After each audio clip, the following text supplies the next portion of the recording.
Good morning, class 5th. Now, this is the chapter number 18, and this is the last chapter of your second term syllabus, the freedom struggle. हमारी आज़ादी के लिए क्या क्या struggle किए गए.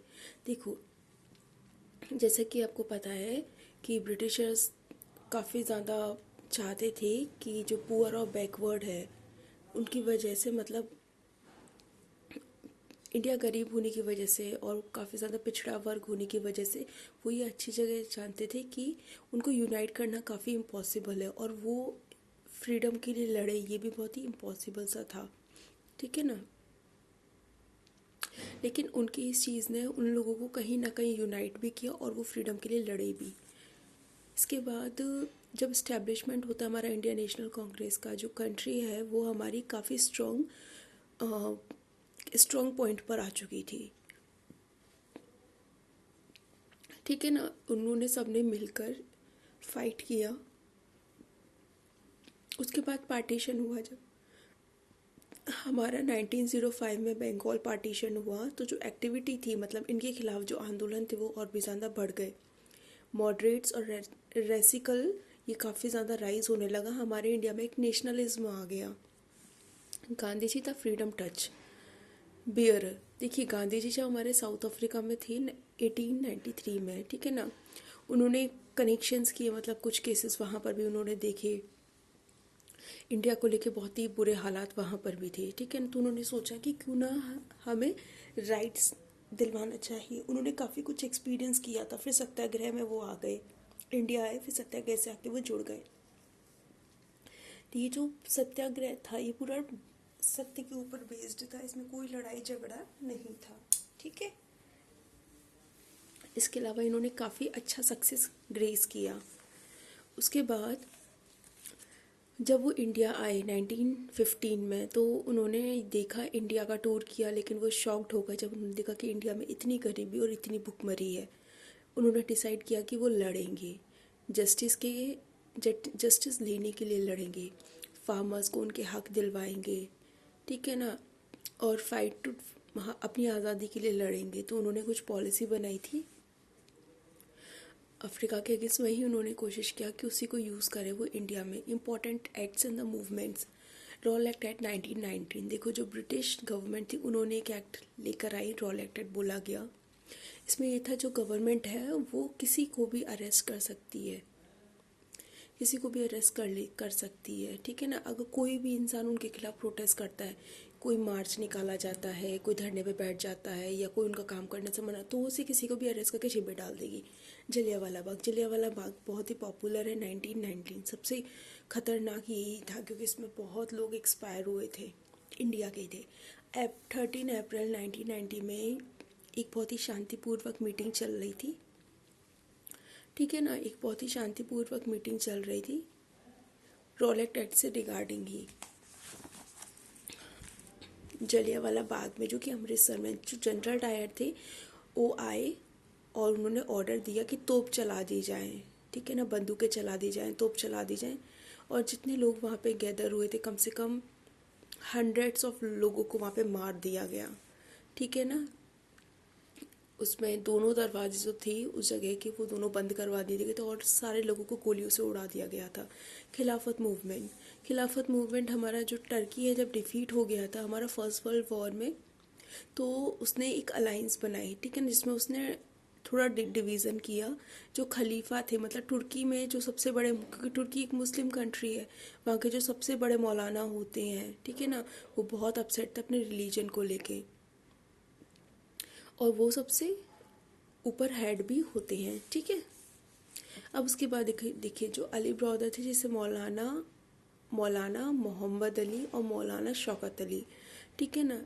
इन्होंने स्टार्ट किया था खिलाफत मूवमेंट को. गांधी जी ने इनके खिलाफत मूवमेंट को काफ़ी सपोर्ट किया. ठीक है ना. काफ़ी ज़्यादा अपॉर्चुनिटीज़ जो थी, मतलब एक काफ़ी अच्छी अपॉर्चुनिटी लेकर आए कि हिंदू और मुस्लिम साथ हैं तो हमें हम यूनाइट भी हो जाएंगे और हमें जल्दी फ्रीडम भी मिल जाएगी. नॉन कॉपरेशन मूवमेंट 1920 में स्टार्ट हुआ. जो कांग्रेस थी वो हमारे महात्मा गांधी के लीडरशिप के अंदर वर्क कर रही थी ना. उसके बाद उन्होंने नॉन कॉरपोरेशन मूवमेंट स्टार्ट किया, जिसमें कोई भी लड़ाई झगड़ा नहीं था, सिर्फ शांति का मूवमेंट था ये वाला. ठीक है ना. और इसमें ये था कि कोई भी गवर्नमेंट के साथ कोऑपरेट नहीं करेगा, गवर्नमेंट कुछ बोलेगी तो हम उसको नहीं मानेंगे। उसके बाद जो स्टूडेंट्स थे उन्होंने स्कूल जाना बंद कर दिया, कॉलेज जाना बंद कर दिया। जो लॉयर्स थे उन्होंने कोर्ट जाना बंद कर दिया। जो किसान थे उन्होंने खेत पे जाना बंद कर दिया और उन्होंने टैक्स पे करना बंद कर दिया था। और जो गवर्नमेंट सर्वेंट्स थे उन्होंने भी अपनी जॉब छोड़ दी थी। ठीक है ना। जो मूवमेंट था वो काफ़ी ज़्यादा वायलेंट हो गया था, काफ़ी ज़्यादा लड़ाई वाला हो गया था। 1922 में 22 पुलिसमैन जो भी थे, जो 22 पुलिसमैन थे उन्होंने क्या किया, मतलब उन्होंने जिंदा लोगों को जला दिया था चौरी चौका पर, चौरी चौरा पर। ठीक है ना, यूपी में। तब जब गांधी जी मतलब लोग वहाँ पे लोग बैठे हुए थे, उनमें ऐसी आग लगा दी गई थी। ठीक है ना, क्योंकि वो सत्याग्रही थे इसलिए जिंदा जला दिया गया था उन लोगों को। तो उसके बाद जब गांधी जी वहाँ पे गए, उन्होंने देखा तो उन्होंने उसी मूवमेंट को वहीं पर ही बंद कर दिया गया। उसके बाद फिर जो लोग फ्रीडम चाहते थे उनके लिए काफ़ी अच्छी अपॉर्चुनिटी, लेकिन वायलेंट ही एक ऐसा मेथड था जिसके थ्रू हमें मिल सकती थी। काफ़ी ज़्यादा रेवोल्यूशन चलाए गए।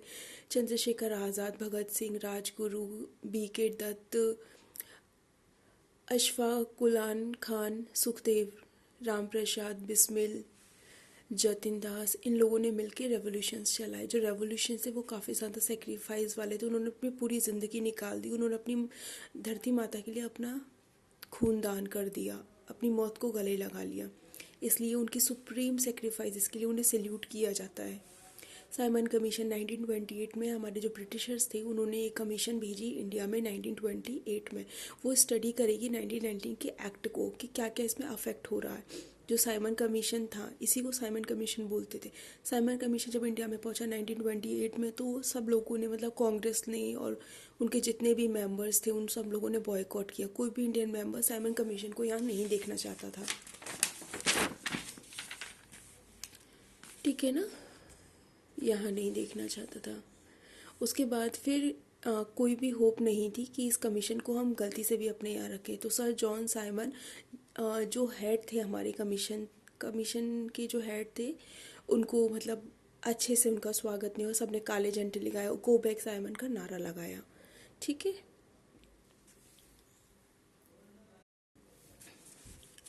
उसके बाद फिर लाहौर सेशन 1929 में, ये हमारा एनुअल सेशन था कांग्रेस का, जो कि लाहौर में 1929 में हेल्ड होना था।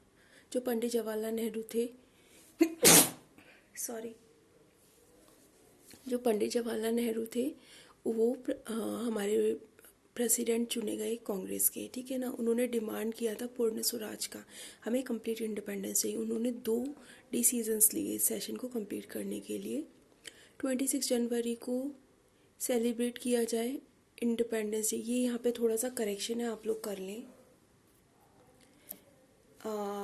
सॉरी नहीं है, सबसे पहले 26 जनवरी को इंडिपेंडेंस डे ही माना गया था, लेकिन बाद में 26 जनवरी हमारा रिपब्लिक डे की तरह रिलीज़ हुआ और हमारा 15 अगस्त इंडिपेंडेंस डे की जगह।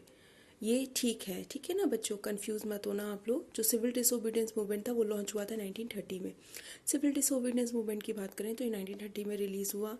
ये मूवमेंट स्टार्ट हुआ था हमारा डांडी मार्च। गांधी जी ने एक डांडी मार्च चलाया था। डांडी पर उन्हें जाना था, पहुंचना था। एक जगह का नाम था, एक गांव का नाम था, छोटा सा गांव था। तो वो गुजरात के किनारे किनारे गए, मतलब सब लोग, काफ़ी सारे लोग थे, वो मिलकर गुजरात की जो बाउंड्रीज थी वहाँ पर गए। उन्होंने जो सैल्ट लॉ बनाया था, वो सैल्ट लॉ उन्होंने सबने मिलकर तोड़ा।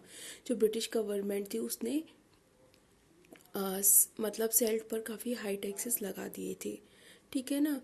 तो उसे मतलब जो लोग, गरीब लोग थे, वो उसे खा नहीं पा रहे थे। ठीक है, कंज्यूम नहीं कर पा रहे थे, इतने हाई टैक्सेस थे, खरीद नहीं पा रहे थे। डांडी मार्च, महात्मा गांधी ने डांडी मार्च स्टार्ट किया था। डांडी मार्च बहुत फेमस था, 12 मार्च 1930 में।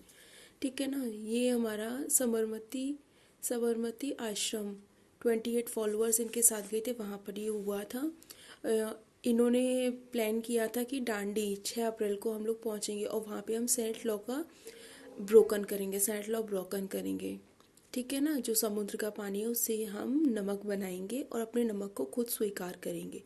इसी टाइम से हमारा सिविल डिसोबीडियंस मूवमेंट स्टार्ट हो गया। बहुत सारे लोगों ने डिफीट किए इनके लॉ के अगेंस्ट, ठीक है ना, और जेल जाना पसंद किया, इनके लॉ को विरोध किया और वो जेल गए। गांधी इरविल पैक्ट। गांधी इरविल पैक्ट 1931 में आया। लॉर्ड इरविल ने साइन करवाया एक पैक्ट गांधी जी से। गांधी जी एग्री हो गए थे कि वो सेकेंड राउंड टेबल कॉन्फ्रेंस में पार्ट करेंगे, और लॉर्ड इरविल ने एग्री करा था सारे पॉलिटिकल लीडर्स को जेल से छोड़ने का। गवर्नमेंट ऑफ इंडिया एक्ट 1935, ये जो एक्ट था ये परमिटेड हुआ था कि ज़्यादा से ज़्यादा इंडिया के जो लोग हैं वो पार्टीशन करें आके एडमिनिस्ट्रेशन में, आईएएस पीसीएस काफ़ी अच्छे अच्छे अधिकारियों में आके वो लोग सिलेक्ट हों। जो इलेक्शंस हुए स्टेट्स असेंबली के, तो कांग्रेस ने पार्टिसिपेट किया और जो इलेक्शंस थे उससे उनकी गवर्नमेंट बनी 6 स्टेट्स में। Second world war and the Congress. 1939 में सेकेंड वर्ल्ड वार हुआ। जो ब्रिटिश गवर्नमेंट थी उसने कांग्रेस को पूछा कि तुम कॉर्पोरेट में आकर गवर्नमेंट चला सकते हो, लेकिन British government sir Stafford Steve Cripps को इंडिया में भेजा, बट उनका मिशन जो था वो फेल हो गया था। कांग्रेस ने डिसाइड किया था non to cooperate with the government, मतलब वो गवर्नमेंट के साथ मिलकर काम नहीं करेगी। Quit India movement 1942। जो इंडियन नेशनल कांग्रेस था उसने डिसाइड किया था कि थर्ड मास मूवमेंट होगा, जिसे क्वाइट इंडिया मूवमेंट बोला गया। 8 अगस्त 1942 में गांधी जी ने स्लोगन दिया, मरें या तो करेंगे या मरेंगे। ठीक है ना, ये जो मूवमेंट था काफ़ी दिनों तक कंटिन्यू रहा, इंडिपेंडेंस तक कंटिन्यू रहा। 1947 नेताजी एंड द आज़ाद हिंद फौज। सुभाष चंद्र बोस हमारे मेन लीडर थे इंडियन फ्रीडम के।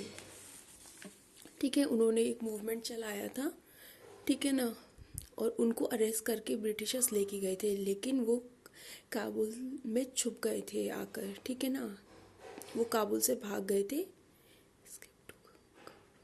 मतलब काबुल से भागकर वो इटली पहुंच गए थे। इटली जर्मनी होते हुए जापान पहुंचे। उसके बाद उन्होंने एक अपनी आर्मी बनाई जिसे इंडियन नेशनल आर्मी बोलती है और आज़ाद हिंद फौज बोली जाती है।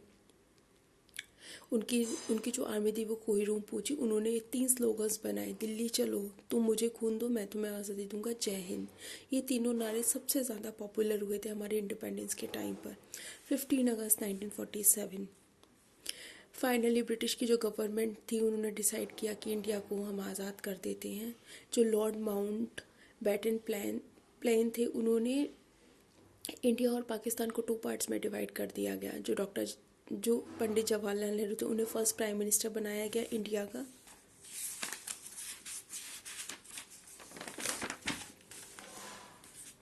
और मोहम्मद अली जिन्ना जो कि फाउंडर बने थे पाकिस्तान, उन्हीं के होने से पाकिस्तान का नया जन्म हुआ था।